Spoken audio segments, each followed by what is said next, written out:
오늘 아침 굿모닝 시카고.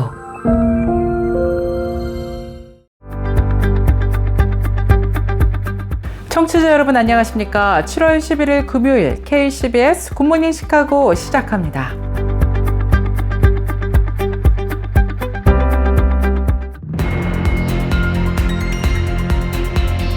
오늘의 주요 뉴스입니다.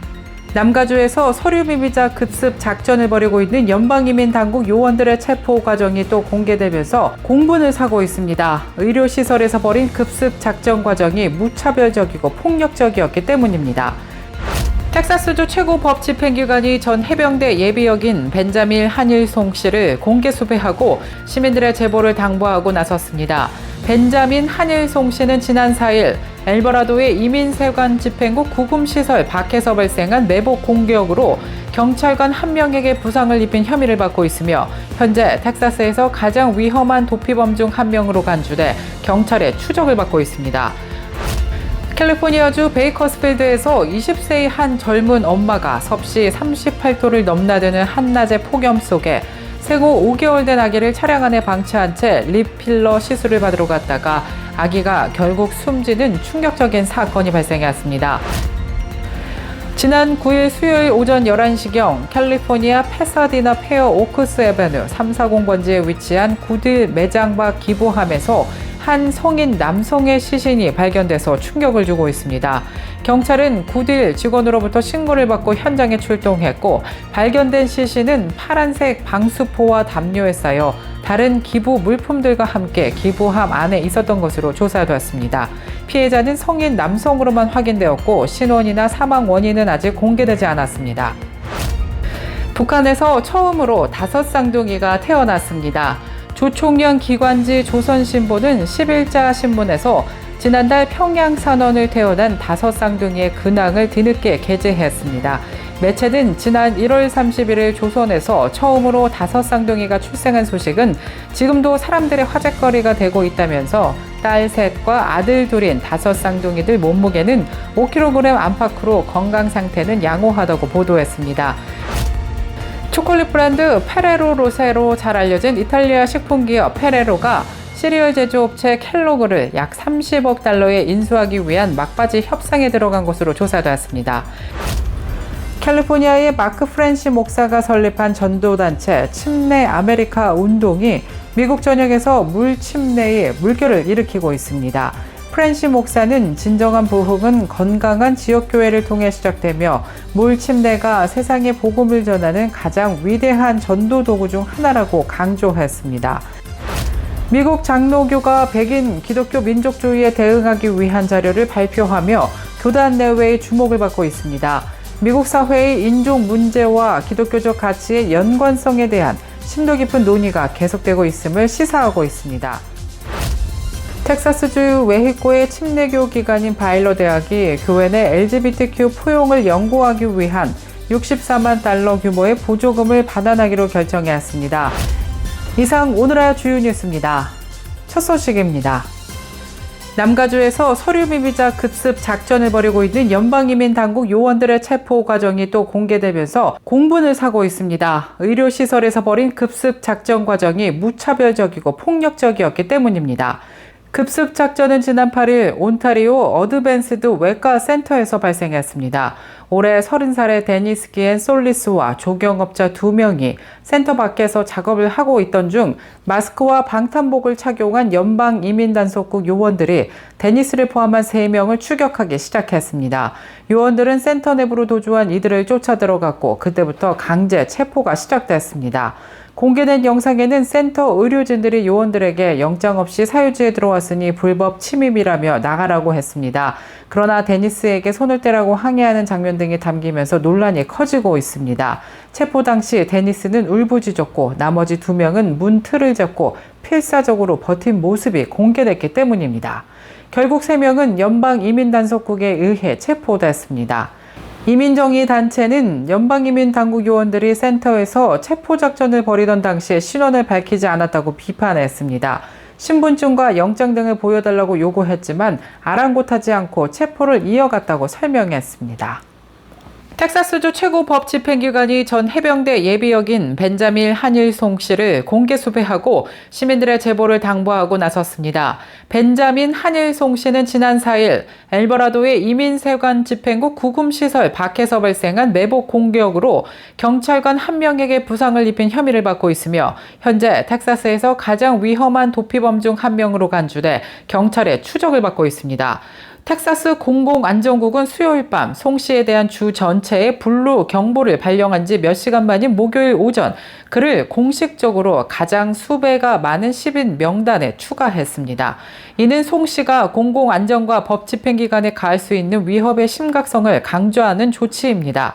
텍사스의 블루 경보는 경찰관에게 심각한 부상을 입히거나 살해한 용의자 또는 공공안전이나 다른 경찰관에게 지속적인 위협을 가하는 것으로 판단되는 용의자를 신속하게 체포하는 데 도움을 주기 위한 중요한 공공안전 알림 시스템입니다. 연방검찰은 이 남성이 약 10에서 12명의 다른 사람들과 검은색 군복 스타일의 옷을 입고 시설에 불꽃놀이를 던지고 차량과 경비 초소를 훼손하여 경찰관들을 밖으로 유인하려 한 것으로 알려졌습니다. 현장에 출동한 엘버라도 경찰관 1명이 목에 총상을 입었으며 비무장 교정 직원들에게도 20발에서 30발을 발사한 것으로 조사됐습니다. 텍사스 주지사는 용의자 벤자민 한일송 씨의 체포에 결정적인 정보를 제공하는 이에게 최대 25,000달러의 현상금을 내걸었습니다. 캘리포니아주 베이커스필드에서 20세의 한 젊은 엄마가 섭씨 38도를 넘나드는 한낮의 폭염 속에 생후 5개월 된 아기를 차량 안에 방치한 채 립필러 시술을 받으러 갔다가 아기가 결국 숨지는 충격적인 사건이 발생했습니다. 경찰은 엄마를 체포하고 아동학대 및 과실치사 혐의를 적용해 조사 중입니다. 이 비극적인 사건은 무더위 속 아동 차량 방치의 치명적인 위험성을 다시 한번 경고하며 미국 사회에 큰 공분을 불러일으키고 있습니다. 현지 경찰에 따르면 사건은 지난 6월 25일 수요일 오후 3시 40분경 베이커스필드 시내의 한 상업단지에서 발생했습니다. 20세의 여성은 자신의 생후 5개월 된 아들을 차량 뒷좌석에 홀로 남겨둔 채 미용시술소로 향했습니다. 당시 베이커스필드의 외부 기온은 화씨 101도를 기록하는 살인적인 폭염이었고 직사광선 아래 주차된 차량 내부는 불과 몇 분 만에 섭씨 60도 이상으로 치솟았을 것으로 경찰은 추정하고 있습니다. 여성은 리필러 시술을 마치고 약 40분 후 차량으로 돌아왔을 때 아기는 이미 의식이 없는 상태였습니다. 즉시 911에 신고했고 구급대원이 현장에 도착했지만 결국 현장에서 사망 판정을 받았습니다. 경찰 조사에서 이 여성은 아기를 차에 둔 이유에 대해 잠시 들렀을 뿐 이렇게 될 줄 몰랐다고 진술한 것으로 전해졌습니다.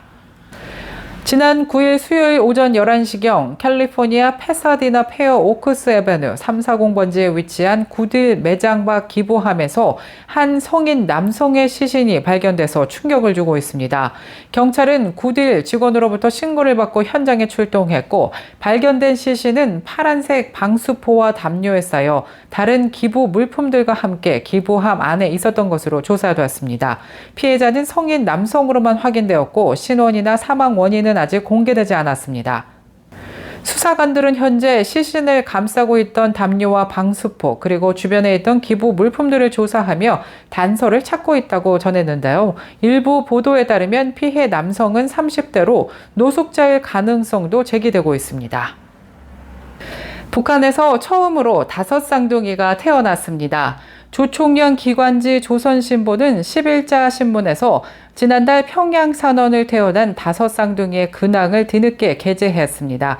매체는 지난 1월 31일 조선에서 처음으로 5쌍둥이가 출생한 소식은 지금도 사람들의 화제거리가 되고 있다면서 딸 셋과 아들 둘인 5쌍둥이들 몸무게는 5kg 안팎으로 건강 상태는 양호하다고 보도했습니다.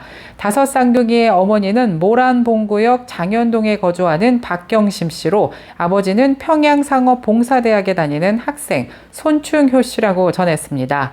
5 아이의 이름은 충정, 성룡, 다정, 하룡, 리정으로 이 글자를 합치면 충성을 다하리라는 뜻이 됩니다. 초콜릿 브랜드 페레로 로세로 잘 알려진 이탈리아 식품기업 페레로가 시리얼 제조업체 켈로그를 약 30억 달러에 인수하기 위한 막바지 협상에 들어간 것으로 조사되었습니다. 블룸버그 통신은 10일 사안에 정통한 소식통을 인용해서 양측 간 협상이 진전을 보이고 있고 이번 주 안에 공식 발표가 나올 가능성이 크다고 밝혔습니다. 이 같은 보도 이후 켈로그의 주가는 시간 외 거래에서 54% 급등하는 등 시장의 반응도 즉각적이었습니다. 다만 페레로와 켈로그 측은 아직 공식 입장을 내놓지 않았습니다. 켈로그는 1894년 콘플레이크를 처음 개발한 윌키스 켈로그가 1906년 설립한 전통 식품 회사로 간편하게 아침을 해결할 수 있다는 점을 내세워 미국인들의 아침 식사 대명사로 자리 잡은 기업입니다. 계속해서 교계 소식이 이어집니다. 미국 장로교가 백인 기독교 민족주의에 대응하기 위한 자료를 발표하며 교단 내외의 주목을 받고 있습니다. 미국 사회의 인종 문제와 기독교적 가치의 연관성에 대한 심도 깊은 논의가 계속되고 있음을 시사하고 있습니다. PC USA의 이 같은 발표는 기독교가 사회적 정의와 인종 화합에 기여해야 한다는 교단의 입장을 재확인하는 동시에 교회가 직면한 복잡한 이념적 도전에 대한 적극적인 응답으로도 풀이되고 있습니다. 라이프썰지의 숀 마셀 대표가 하나님이 진리의 굶주린 이 나라에서 움직이고 계신다면서 영적 각성에 대한 기대를 표했습니다. 그는 수천 명의 사람들이 성경적 믿음과 지혜가 삶의 모든 영역을 어떻게 재구성할 수 있는지 듣기 위해 경기장을 가득 채우고 있다고 밝혔습니다. 애너하임에서 열린 한 행사에는 6,500명이 참석했으며 이 중 1,200명 이상이 그리스도를 위한 삶의 변화를 결단했다고 말했습니다. 이는 물질적 풍요만을 강조하는 번영 복음과도 다르며 왕국의 영향력을 위한 부를 창출하는 데 초점을 맞추고 있다고 설명했습니다. 캘리포니아의 마크 프랜시 목사가 설립한 전도단체 침례 아메리카 운동이 미국 전역에서 물 침례의 물결을 일으키고 있습니다. 프랜시 목사는 진정한 부흥은 건강한 지역교회를 통해 시작되며 물 침례가 세상에 복음을 전하는 가장 위대한 전도 도구 중 하나라고 강조했습니다. 플로리다의 그로우프 라이프 교회에서는 이번 운동을 통해 22명이 침례를 받는 등 지역교회들이 적극적으로 참여하며 부흥의 열기를 더하고 있습니다. 텍사스주 웨히코의 침례교 기관인 바일러 대학이 교회 내 LGBTQ 포용을 연구하기 위한 64만 달러 규모의 보조금을 반환하기로 결정했습니다.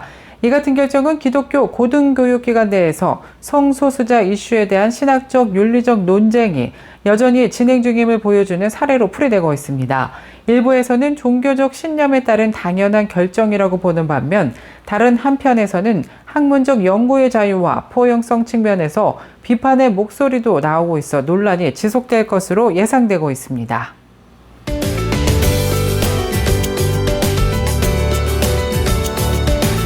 KCBS 날씨 정보입니다.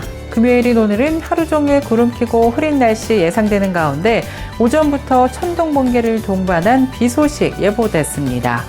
기온은 어제보다 조금 오르겠는데요. 낮 최고 기온 89도 예상되며 밤 최저 기온 72도 예상됩니다.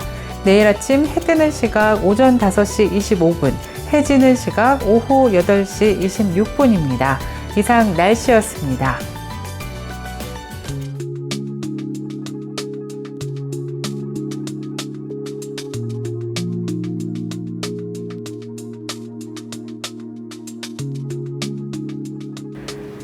굿모닝 시카고 오늘 뉴스를 마치겠습니다. 지금까지 진행의 아나운서 유정임이었고요. 저는 다음 주 이 시간에 더욱더 풍성하고 알찬 소식으로 다시 찾아뵙겠습니다. 오늘도 풍성한 하나님의 은혜를 누리시는 행복한 하루 보내시길 바라겠습니다. 청취해주신 모든 여러분 고맙습니다. 굿모닝 시카고 뉴스는 삶을 마무리하는 순간을 여러분과 함께합니다. 가장 저렴한 비용과 신뢰를 바탕으로 정성을 다하는 줄리심 장의사, 최신 학문과 기술 연마를 통해 최상의 치료로 보답하는 김강수 치과, 모든 보험을 원스톱으로 해결해드립니다. 한인사회를 위한 박상화 종합보험, 최고의 상품으로 소비자의 행복을 책임지는 영신건강 제공으로 함께합니다. AM 1590, FM 95.9 WCGO 에반스톤 시카고입니다. The views and opinions in the following show do not necessarily reflect that of this station or its ownership.